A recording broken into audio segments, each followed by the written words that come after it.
बिस्मिल्लाहिर्रहमानिर्रहीम। Class 9 physics chapter number 3 को हम स्टार्ट करेंगे। इस चैप्टर का जो टाइटल है वो डायनामिक्स है। क्या है? डायनामिक्स। हमने चैप्टर नंबर फर्स्ट में मैकेनिक्स पढ़ा था। क्या पढ़ा था? मैकेनिक्स। मैकेनिक्स में हमने पढ़ा था कि मैकेनिक्स फिजिक्स की एक ब्रांच है जिसमें हम मोशन ऑफ ऑब्जेक्ट्स को स्टडी करते हैं। किसको स्टडी करते हैं? मोशन ऑफ ऑब्जेक्ट्स को।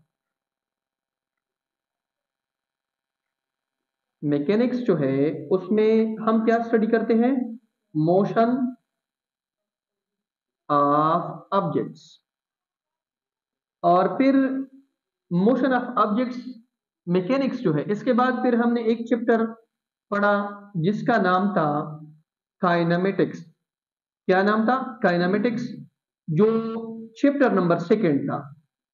Chapter number second. और फिर काइनेमेटिक्स में भी हमने यही चीज पढ़ी कि काइनेमेटिक्स में हम क्या चीज स्टडी करते हैं? मोशन स्टडी करते हैं। मोशन के साथ क्या चीज स्टडी करते हैं? इसकी काजेस स्टडी नहीं करते हैं। काइनेमेटिक्स में ये मैकेनिक्स की ब्रांच है, इसमें हम मोशन स्टडी करते हैं लेकिन मोशन की काजेस स्टडी नहीं करते, वजूहात स्टडी नहीं करते हैं कि बॉडी मोशन क्यों कर रही है। ठीक है? Not discuss causes of motion. मेरी बात समझ में आ गई? चैप्टर नंबर 2 काइनेमेटिक्स, इसमें हमने मोशन स्टडी की लेकिन मोशन के काजेस को हमने स्टडी नहीं किया था।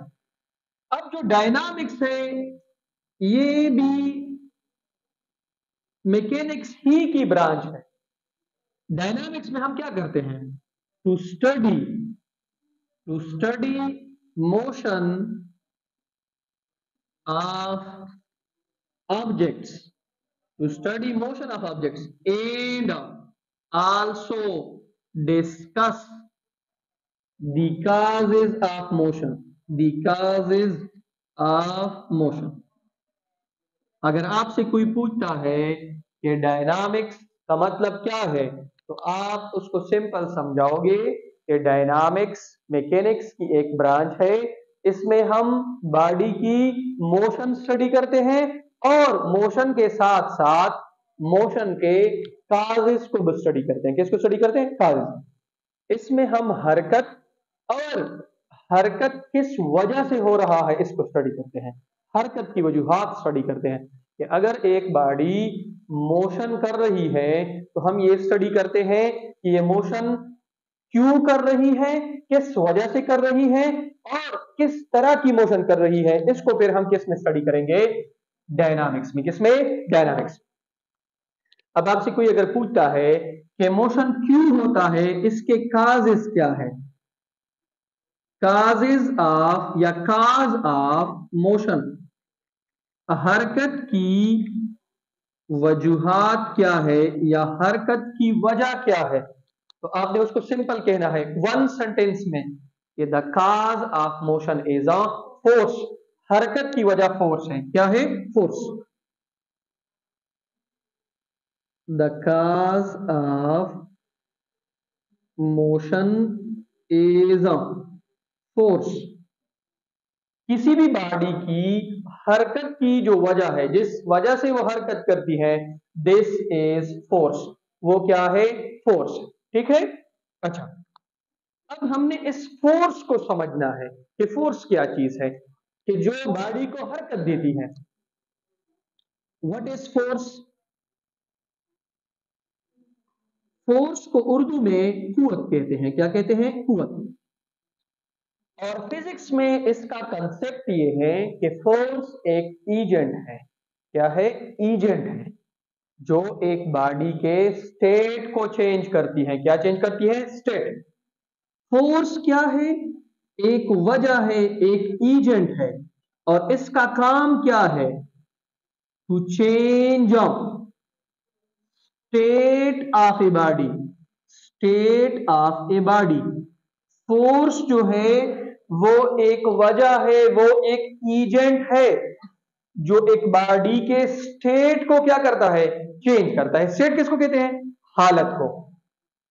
अच्छा, बॉडी की जो स्टेट है वो बेसिकली दो है। क्या है? दो। या तो बॉडी रेस्ट में होगी या तो बॉडी मोशन में होगी। तो फोर्स का क्या काम है कि रेस्ट वाली बॉडी को मोशन देना, या मोशन वाली बॉडी को कहां पे लेके आना? रेस्ट में। या एक और चीज भी कर सकता है, change direction of a body. Body की डायरेक्शन को भी क्या कर सकता है? चेंज कर सकता है। अभी मेरी बात समझ में आ गई? फोर्स क्या है?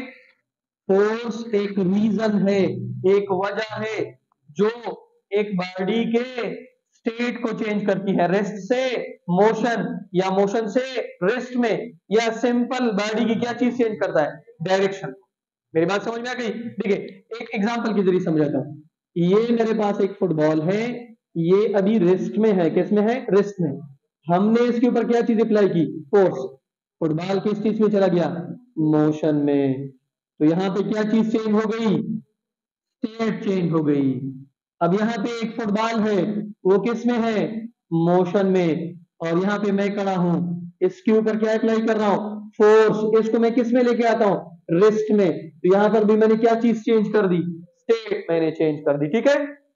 अच्छा, अब अगर यहाँ पे एक फुटबॉल जो है वो इस डायरेक्शन में आ रहा था और मैंने इस फुटबॉल को किक किया इस डायरेक्शन में, तो इसका मतलब यहाँ पे मैंने फुटबॉल की डायरेक्शन भी क्या कर दी? चेंज कर दी।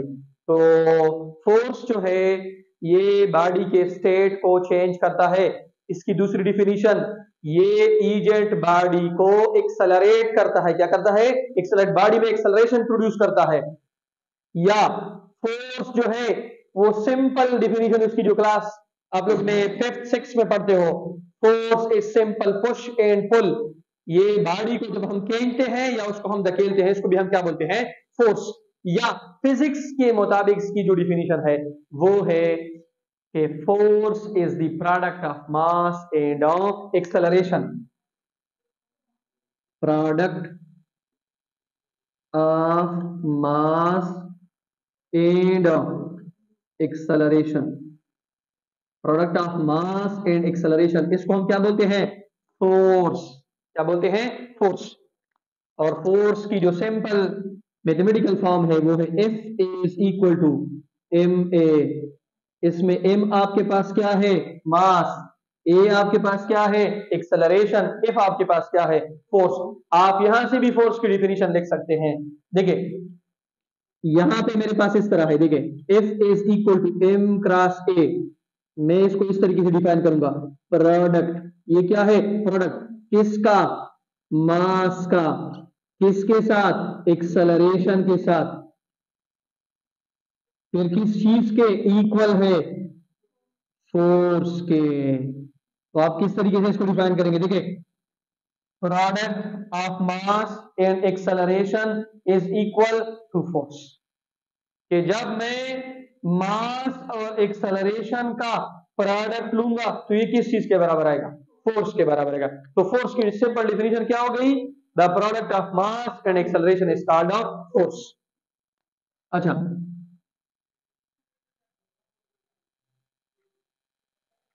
अब आपके पास फोर्स जो है, इस इक्वेशन से आप दो और भी इक्वेशन निकाल सकते हैं। आप अगर इससे मास निकालना चाहते हैं तो F is equal to m a. दोनों साइड को a के ऊपर डिवाइड कर ले तो आपके पास आ जाएगा m is equal to F divided by a। अब अगर आपको फोर्स गिवन है, एक्सेलरेशन गिवन है, तो आप आसानी से यहां पे क्या निकाल सकते हैं? मास निकाल सकते हैं।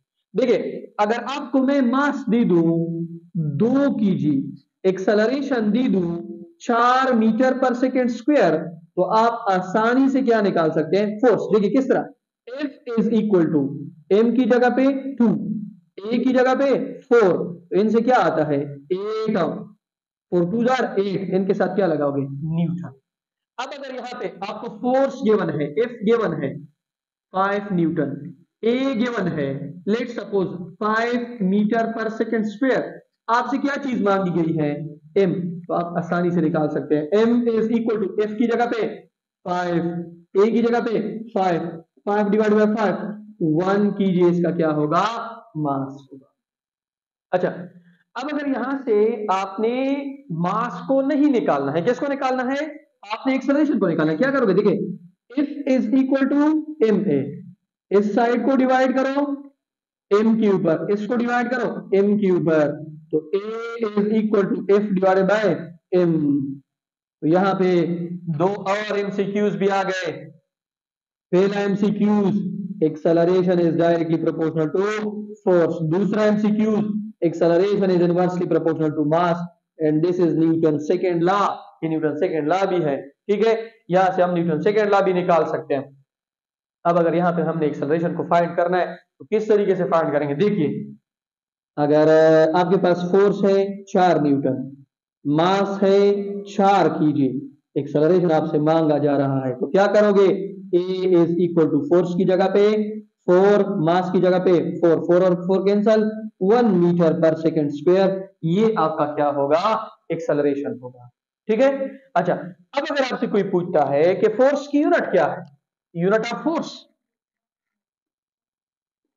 यूनिट ऑफ फोर्स, तो फोर्स की यूनिट को आप किस तरीके से फाइंड करोगे? देखिए, फोर्स की यूनिट है न्यूटन, इसकी यूनिट क्या है? न्यूटन। न्यूटन इसकी जो है ऐसा यूनिट है, और इसकी जो डिराइव्ड यूनिट है वो कौन सी है? मास की जगह पे आप क्या लगाओगे? देखिए, यहाँ पे इक्वेशन है, मास की जगह पे आप लगाओगे केजी और एक्सेलरेशन की जगह पे मीटर पर सेकेंड स्क्वायर, तो आपके पास फोर्स की यूनिट है न्यूटन और डिराइव्ड यूनिट है KG dot metre per second square. अब अगर आपसे कोई पूछता है कि फोर्स 1 न्यूटन कब होगा, तो आप इसको किस तरीके से एक्सप्लेन करोगे? देखिए, अगर आपके पास एक बॉडी का मास 1 केजी है और बॉडी में acceleration 1 metre per second square है, तो फोर्स कितना होगा? 1 न्यूटन होगा। तो आप यहां पे लिखोगे 1 newton is equal to 1 KG dot 1 metre per second square. यहां पे आपके पास फोर्स कितना होगा? 1 न्यूटन होगा।